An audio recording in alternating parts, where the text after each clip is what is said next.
This is America in the Morning from Westwood One. Good morning, I'm John Trout. It's Friday, March 28th, 2025. Here's what's coming up on America in the Morning. The Health and Human Services Department says it'll make a major overhaul. HHS is a sprawling bureaucracy. Sagar Meghani, Washington. A top MS-13 gang member arrested and in federal custody. Living half an hour outside of Washington, D.C. I'm Clayton Neville. President Trump suddenly withdraws Representative Elise Stefanik's nomination as U.S. Ambassador to the United Nations. I'm Bob Brown. That story next. On Wall Street, investors are digesting those Trump auto tariffs and stocks are coming off a down day. I'm Jessica Ettinger. A lawyer for a Turkish national at Tufts University near Boston filed an emergency motion that the government produce her. I'm Ed Donahue. The Sundance Film Festival is moving to Boulder, Colorado. I'm Haya Panjwani. All ahead on America in the Morning. The White House says there's plans in place to cut 10,000 jobs at the Department of Health and Human Services, in addition to more than 10,000 workers who have already resigned. Washington correspondent Sagar Meghani reports on what's being called an elimination of an entire alphabet soup of HHS departments. The Health and Human Services Department says it'll make a major overhaul, laying off 10,000 workers and shutting down entire agencies. That includes agencies overseeing billions in funding for addiction services and community health centers nationwide. The entire federal workforce is downsizing now, so this will be a painful period for HHS as we downsize from 82,000 full-time employees to around 62,000.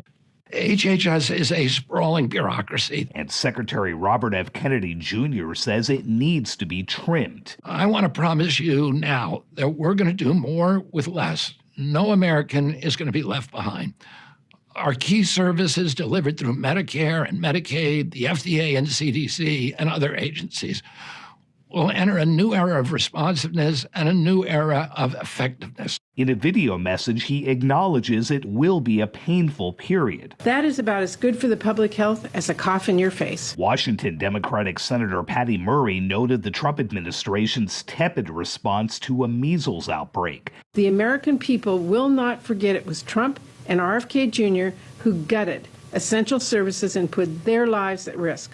Massachusetts colleague Ed Markey says HHS's plan to lose nearly a quarter of its staff, some 20,000 workers in all, is more than a restructuring. Today's announcement is not just a restructuring of the Department of Health and Human Services. It is a catastrophe for the health care of every American. Sagar Meghani, Washington. The alleged leader of the violent MS-13 street gang on the East Coast has been arrested. Correspondent Clayton Neville reports he was taken into custody by federal agents living in a home in the suburbs of Washington, D.C. 24-year-old Salvadoran national Henry Jose Villatoro Santos arrested by the FBI this week. White House Press Secretary Caroline Leavitt. This was a very violent individual who was picked up in a home with 5 children present, so our communities are safer. It's a good day for our country. U.S. Attorney General Pam Bondi announced the arrest. He was the leader for the East Coast, one of the top 3 in the entire country. Right here in Virginia, living half an hour outside of Washington, D.C. He is an illegal alien from El Salvador, and he will not be living in our country much longer. Santos was charged with felon in possession of a firearm. FBI Director Kash Patel watched the operation unfold from D.C. This is what happens when you let good cops be cops. And we're going to continue to let good cops be cops across this country. President Trump gave us the executive decision to go after and safeguard our communities. General Bondi is our warrior of justice leading that charge. Virginia Governor Glenn Youngkin spoke about the collaboration between state and federal authorities on the arrest. This task force was designed in the White House with this team around the table.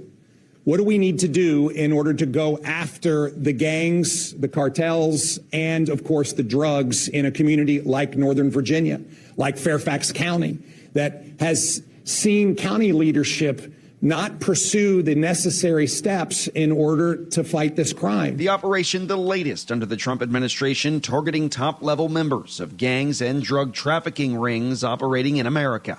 I'm Clayton Neville. Police say they've nabbed a Tesla terrorist. That and more when America in the Morning continues after these messages.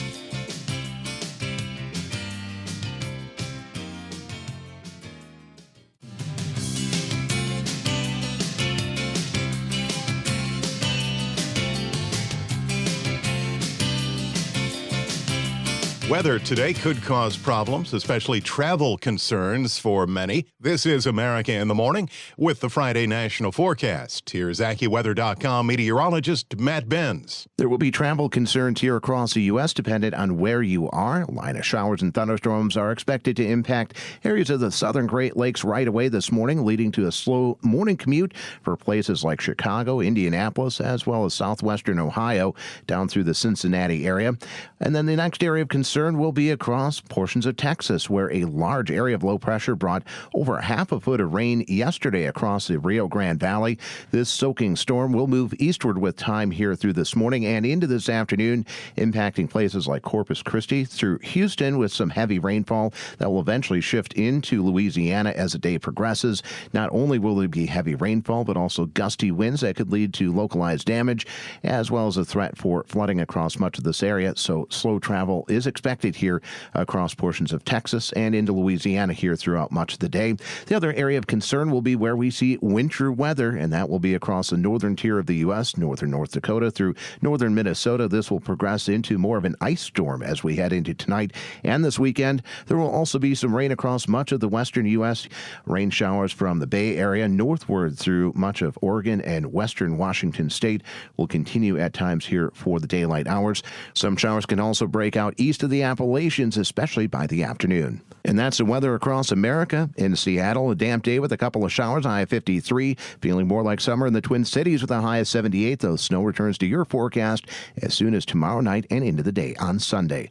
And that's the nation's weather. I'm AccuWeather.com meteorologist Matt Benz. Remember, you can follow us wherever you get your podcasts: Apple, Spotify, Amazon, YouTube. Just search America in the Morning in your favorite listening app. President Trump caught lawmakers by surprise when he withdrew the nomination of Congresswoman Elise Stefanik as U.S. Ambassador to the United Nations. Bob Brown tells us what led to the decision. In a stunning turn of events, the White House on Thursday withdrawing Elise Stefanik's nomination to be U.S. Ambassador to the United Nations over concerns the loss of her New York congressional seat will leave the GOP with a slim majority over the Democrats in the House, which would likely spell trouble for President Trump in pushing through his agenda. On Truth Social, the president says, as we advance our America First agenda, it's essential we maintain every Republican seat in Congress. I have asked Elise, as one of my biggest allies, to remain in Congress to help me deliver historic tax cuts, great jobs, record economic growth, a secure border, energy dominance, peace through strength, and much more so we can make America great again. It was just a couple of months ago Stefanik appeared at her confirmation hearing. I believe that Palestinians have the right of self-determination. I believe the Palestinian people deserve so much better than the failures that they've had from terrorists. The midterm elections are in 2026. Currently, Republicans hold 218 seats to the Democrats' 213 with 4 vacancies. Bob Brown, New York. Appearing on Fox News' Sean Hannity last night, Stefanik said she was, quote, stepping up as a team and is committed to results on behalf of the American people.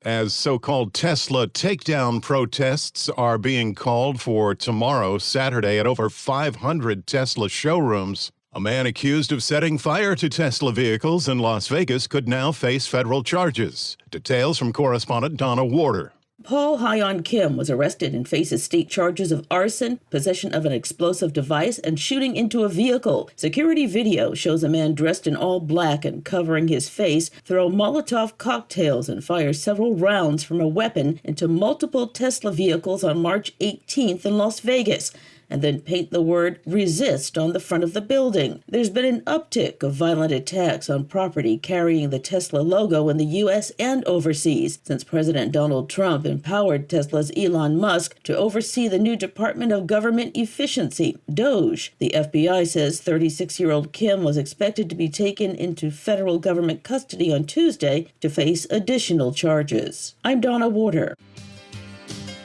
Car prices in the U.S. expected to rise. That and a check of markets. Business news is next when America in the Morning continues after these messages.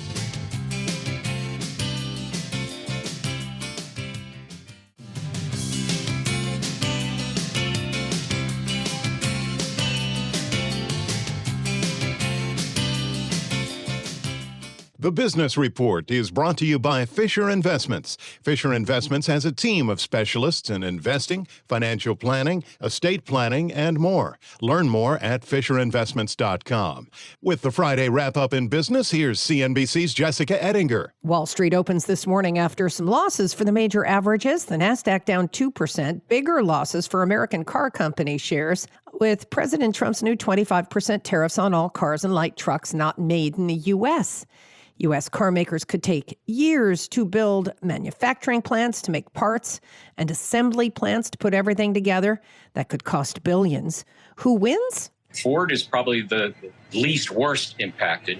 80% of their sales here in the U.S. are produced here in the U.S. I'd say they're in the best shape in terms of the domestic three. Toyota and Honda, they have a significant presence here in the U.S. that they can expand. GM, they're particularly exposed. And in Stellantis' case, they import about 45%. VW, they import 80%. Hyundai, Kia, they import about 65%. And then you have some of the smaller Japanese makers, Mazda, Subaru, they import about upwards of 90%. That's former Ford CEO Mark Fields on CNBC. And car prices, yes, will likely go up with the new tariffs in place. The consumer is the one that's going to take it on the head. These prices are going to get passed on to the consumer, and 80% of those people are going to stay in the cars they have rather than buy new cars. But I have to tell you, that's going to cost them more money because the parts are going to go up the same amount percentage-wise. So it's going to cost more to repair these vehicles, tires, brakes, etc., and keep these cars on the road. That's Celebrity Motorcars' Tom Maioli on CNBC. Hertz and Avis shares soared up 20% yesterday. Tariffs are seen as increasing prices for buying a car, so people may just rent cars more. Fewer people applied for unemployment benefits last week than expected, 224,000. That's right around the pre-pandemic average. Economists don't expect the federal workforce job cuts to show up until severance ends for those workers. Some investors say with so much uncertainty, it might be time to be diversified into precious metals. In fact, gold hit a fresh record high yesterday. Silver hit its highest since 2012. We have record highs in gold. We are not seeing record highs yet in silver, but it certainly has been doing exceptionally well this week. That's Open Interest Pro's Mike Coe on CNBC. On today's watch list, we get a new read on inflation. The PCE will be out. That's the personal consumption expenditures. A number of U.S. CEOs are expected to meet with Chinese President Xi Jinping in Beijing. New in theaters, Amazon MGM's thriller, A Working Man, A24's horror thriller, Death of a Unicorn, and Focus features The Ballad of Wallace Island. Thank you, Jessica. CNBC's Jessica Ettinger. When we return on America in the Morning, visiting students warned, violate the law, lose your visa. That's when America in the Morning continues after these messages.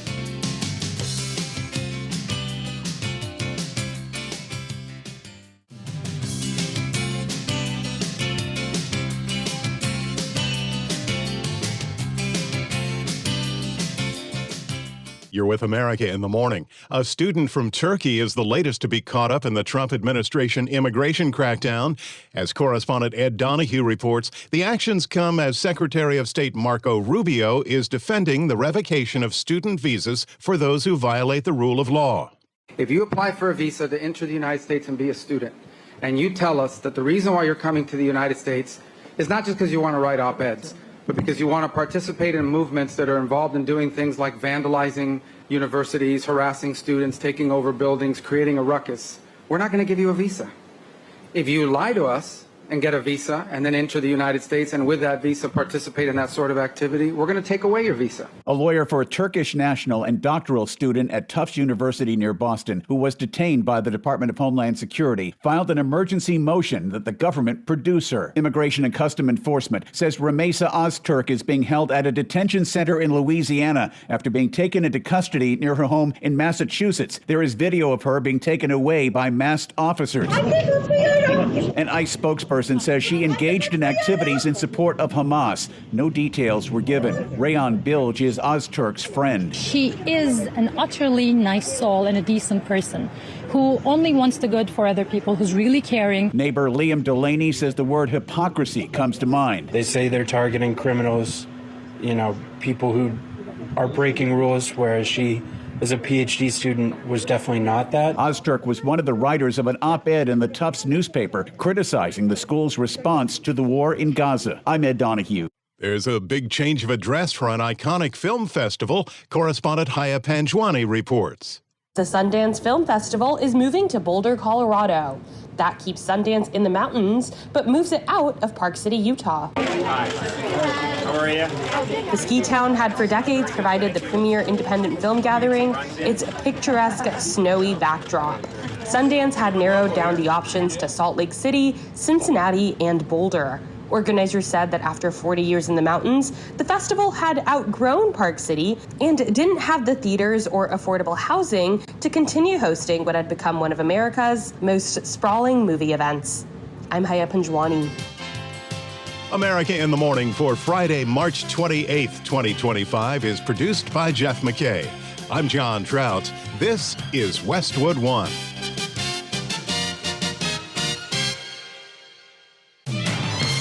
This is America in the Morning from Westwood One. I'm John Trout. Coming up this half hour. Some Republicans in Congress expressing less confidence in President Trump's national security team in the wake of the Signal debacle.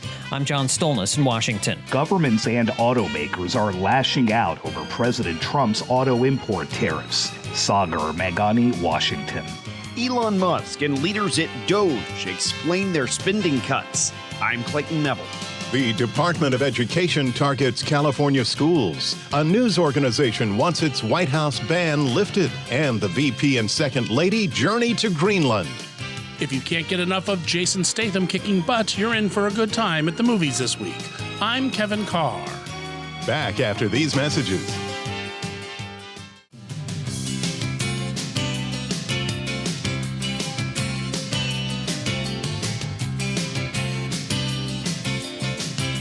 Some of the warmest air of the season is returning to the eastern U.S. this weekend. You're with America in the Morning. AccuWeather.com meteorologist Matt Benz has the forecast. Many in the eastern U.S. may be facing spring fever as we've seen temperatures up and down over the last couple of weeks, and the temperatures will be up here for today and tomorrow and even into Sunday for some areas, though the answer is the warm-up will not last. It looks like cooler conditions will be on the way here into the early parts of next week. But before we can get there, several different systems impacting the U.S. here for today. One will bring the chance for showers and thunderstorms here to start the morning, especially from southern Wisconsin through Chicago and Indianapolis and into southwestern Ohio towards the Cincinnati area. And some of that could bring some downpours that will slow the morning commute. Otherwise, just rain will break out across much of the lower Great Lakes, with showers sneaking east of the Appalachians into the afternoon. Another storm to keep an eye on will be rolling across Texas. This brought over a half a foot of rain to portions of the Rio Grande Valley yesterday. That heavy rain focus will move east with time, bringing the threat for heavy rain from Corpus Christi through Houston through the midday and afternoon, and eventually into western Louisiana, where there can be downpours, along with hail and damaging wind gusts with any storms that occur in this region. This system will continue to push east with time here into this weekend. There will also be the threat for winter concerns across the northern tier of the U.S., northern North Dakota through northern Minnesota. We'll experience a wintry mix and even some ice at times. This will eventually evolve into an ice storm as we head into tonight and into this weekend across the northern tier of the U.S., creating a slow go for travel. There will also be rain across much of the western U.S. thanks to a storm moving into the Pacific Northwest, with showers from the Bay Area all the way northward through Seattle through this afternoon. I'm AccuWeather.com meteorologist Matt Benz. Follow us wherever you get your podcasts. Spotify, Amazon, Apple, YouTube. Just search America in the Morning in your favorite listening app.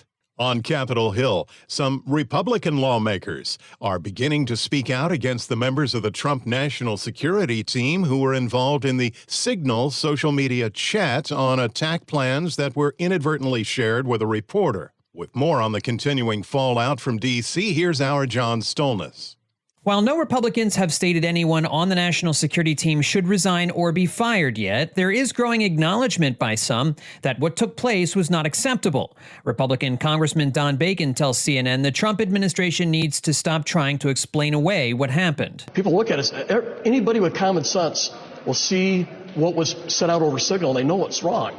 And so when you try to deny that it's wrong, the credibility factor becomes even bigger. Bacon was asked if he thinks Defense Secretary Pete Hegseth, who shared details about a U.S. attack on Houthi rebels in Yemen over the weekend on the chat, should be fired. I think the jury's still out of that, and I'm reluctant to I'm reluctant to use the resignation word or the firing word, but the credibility is suspect when you cannot even admit that this was wrong. Director of National Intelligence Tulsi Gabbard and CIA Director John Ratcliffe were both a part of the chat that took place over an unsecured mobile app and denied remembering certain details about the conversations in congressional hearings this week. Republican Senator Mike Rounds on CNN was asked if he thinks they told the truth under oath. I think they were doing their best to try to get past the committee hearing. These folks made a mistake, and they're having a very difficult time trying to explain how they made the mistake. Attorney General Pam Bondi was asked by reporters if the Justice Department will be investigating whether classified information was shared illegally by members of the Trump team. It was sensitive information, not classified, and inadvertently released. And what we should be talking about is it was a very successful mission. Our world is now safer because of that mission. We're not going to comment any further on that. Democrats, meanwhile, unanimously decrying the incident. House Minority Leader Hakeem Jeffries says Hegseth must step down. He needs to resign or be fired by Donald Trump. Yesterday, the Senate Armed Services Committee's Republican chair, Roger Wicker, joined the top Democrat on the committee, Jack Reed, in a letter written to President Trump for the Pentagon's acting inspector general to investigate the incident. John Stolness, Washington. Concern from American car makers and condemnation from world leaders to President Trump's announcement of 25% auto tariffs that are soon to begin. Washington correspondent Sagar Meghani reports that American allies, including Canada, may be planning retaliatory tariffs despite warnings of doing so from President Trump. What we're going to be doing is a 25% tariff on all cars that are not made in the United States. If they're made in the United States, there's absolutely no tariff. As he announced the 25% taxes, this is very exciting to me. The president says it'll spur American manufacturing, but he soon got an earful from Canadian leader Mark Carney. This is a direct attack. We will defend our workers. We'll defend our companies. We'll defend our country. And we will defend it together. And Brazil's president, who says the tariffs will just make things more expensive for Americans. China's foreign ministry says no one wins trade wars. Germany's Auto Industry Association worries the consequences will be felt on both sides of the Atlantic, given deeply interwoven global supply chains. Japan is the biggest vehicle exporter to the U.S., and its prime minister wants a tariff exemption, saying Tokyo must consider countermeasures as well. President Trump's already warning the European Union against coordinating with Canada to hurt the U.S. economically, saying that would lead to far bigger tariffs than already planned. This will continue to spur growth like you haven't seen. Before I was elected, we were losing all of our plants. They were being built in Mexico and Canada and other places. Now those plants largely have stopped and they're moving them to our country. Sagar Meghani, Washington. Elon Musk is defending cuts made by the Department of Government Efficiency under his leadership. Correspondent Clayton Neville reports Musk sat down with Fox News in an exclusive interview to crunch the numbers. Doge head Elon Musk and other leaders in the department sat down for an interview with Fox News' Bret Baier to explain the goal of their spending cuts, which began shortly after President Trump took office. The reason we're doing this is because if we don't do it, America's going to go insolvent. We're going to go bankrupt. And nobody's going to get anything. Musk told Baier that all the moves are calculated. So we want to measure twice, if not thrice, and cut once. Actually, that is our approach. They may characterize it as shooting from the hip, but it is anything but that. Musk addressed critics who suggest that DOJ has too much access and shouldn't be allowed to cancel federal contracts or make cuts to government agencies. Which is not to say that we don't make mistakes.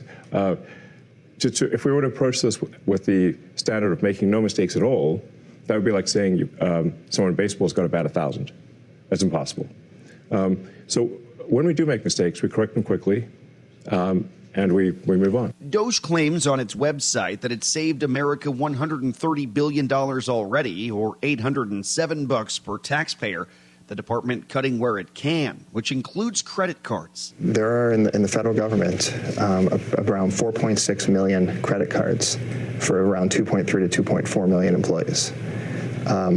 This doesn't make sense. Steve Davis with DOJ. We've worked with the agencies and said, do you need all of these credit cards? Are they being used? Can you tell us physically where they are? Musk told Fox News the goal is to reduce the spending in America by 15%, which he insisted seems achievable. I'm Clayton Neville. Part of what we're covering next, visiting jailed deportees in El Salvador, and tourist submarine sinks. Those stories and sports with Robert Workman when America in the Morning continues after these messages.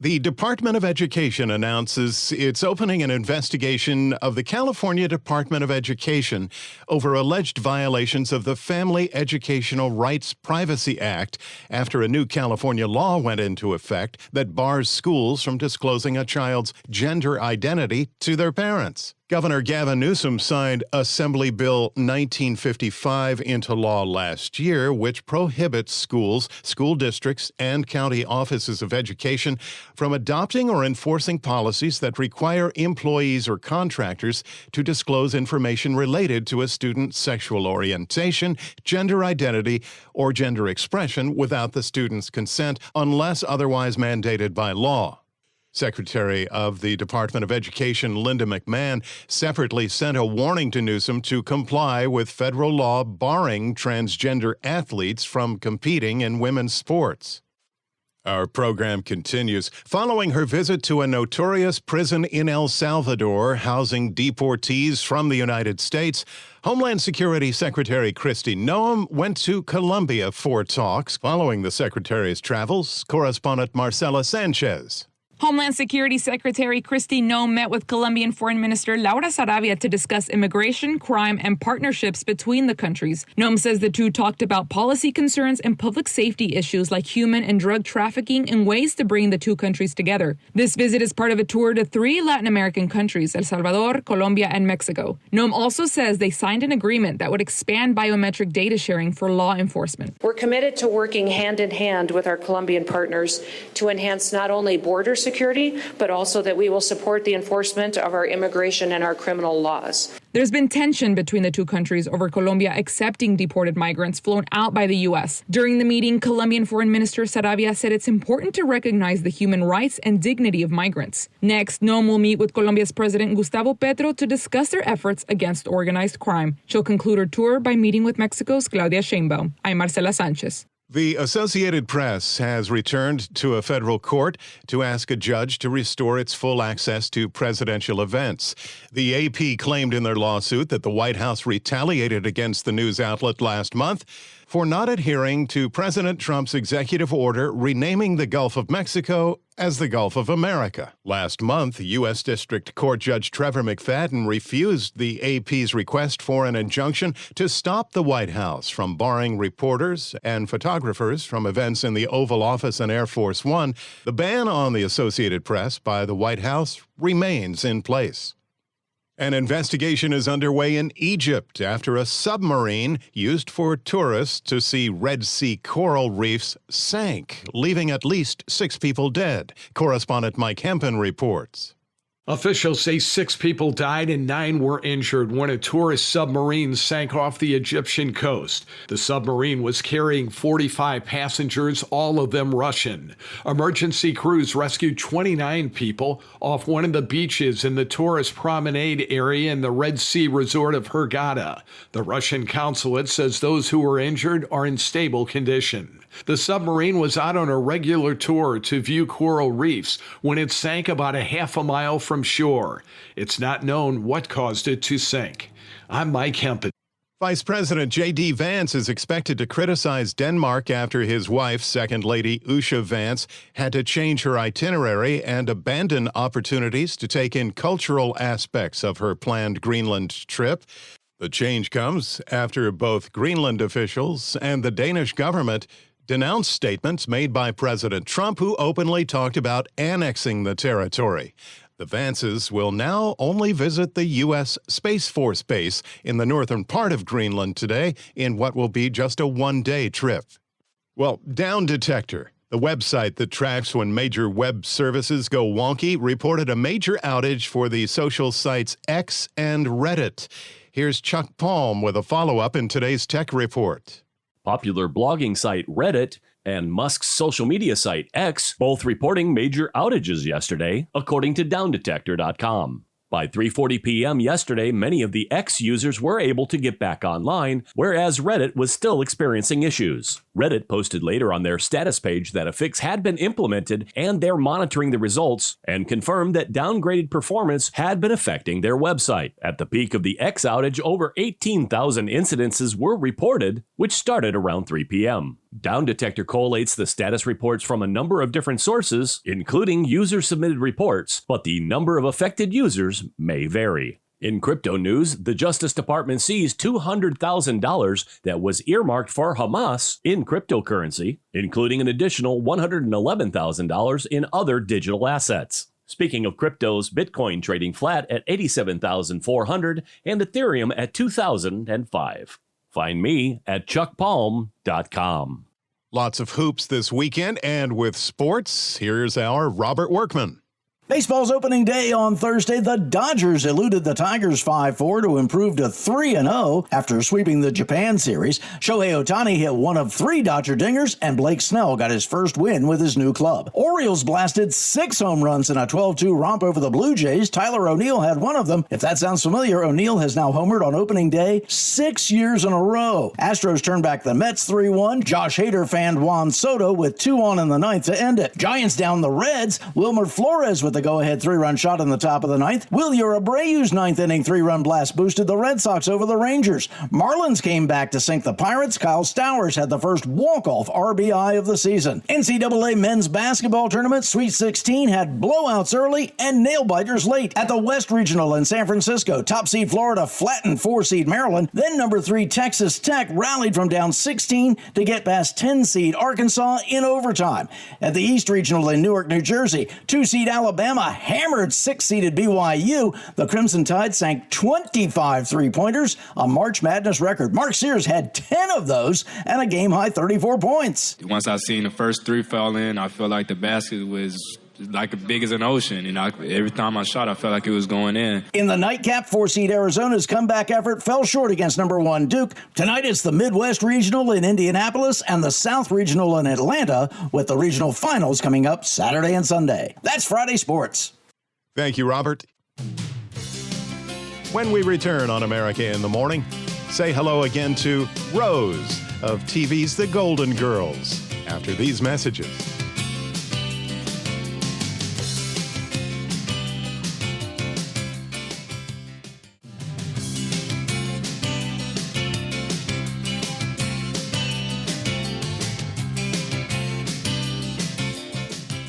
As spring movie releases hit theaters, Kevin Carr has a sneak peek at Working Man. Jason Statham goes on another rampage in the new film, A Working Man. Look at those bricks. You're a working man. That's right. Let's play. The story follows a military vet who works a humble construction job pulled back into the world of violence when the daughter of a friend is kidnapped. Jenny's missing. She went out with her friends on Friday. He goes on the warpath to bring her back and punish anyone involved. I'm going to find her. better go full on. This film falls into an emerging subgenre of action films about the average Joe going after human traffickers. Never mind that this isn't actually how most trafficking works, it serves the male-centric hero fantasy. Where's the girl? You a cop? You wish I was a cop. What this movie does well is the fight sequences where Statham dispenses justice. At those moments, it's exciting, visceral, and thrilling. All of this is for a girl. I'm not stopping until I bring her home. What this movie doesn't do well is everything else, from a nonsensical script and goofy acting to presenting the most flamboyant version of the Russian mob we've ever seen, where everyone over 40 dresses like a mortician and anyone under 40 looks like they used Flavor Flav's stylist. I will be your weapons sommelier for this evening. Statham is good doing what he does best, but the movie as a whole, with its absurd moments and cartoonish villains, doesn't quite work. Food as much. A working man gets 2 hard hats out of 5. I'm Kevin Carr, and that's the way I see it. Yet another honor for TV's beloved golden girl, the late Betty White, is now on a U.S. postage stamp. Correspondent Donna Warder reports. Let me tell you about a lesson that I learned when I was a little girl in St. Olaf. If you hold a bird gently, the bird will stay. But if you squeeze the bird, his eyes will bug out. And Mr. Pet Shop owner gets very huffy and he won't let you touch the birds anymore. And the mice, he won't even let you go room with the mice. The U.S. Postal Service celebrated actor Betty White Thursday at her first day of issue ceremony at the Los Angeles Zoo, during which the new Forever stamp was unveiled. White was a well-known animal rights advocate. Richard Lichtenstein and Betty White sat together on the board of the Greater Los Angeles Zoo Association. Who didn't love Betty White? Her smile, her sense of humor, her basic decency. And at the celebration, singer-songwriter Ellis Hall performed a snippet of the Golden Girls theme, Thank You for Being a Friend. God bless you, Miss Betty. I'm Donna Warder. America in the Morning for Friday, March 28th, 2025 is produced by Jeff McKay. I'm John Trout. This is Westwood One.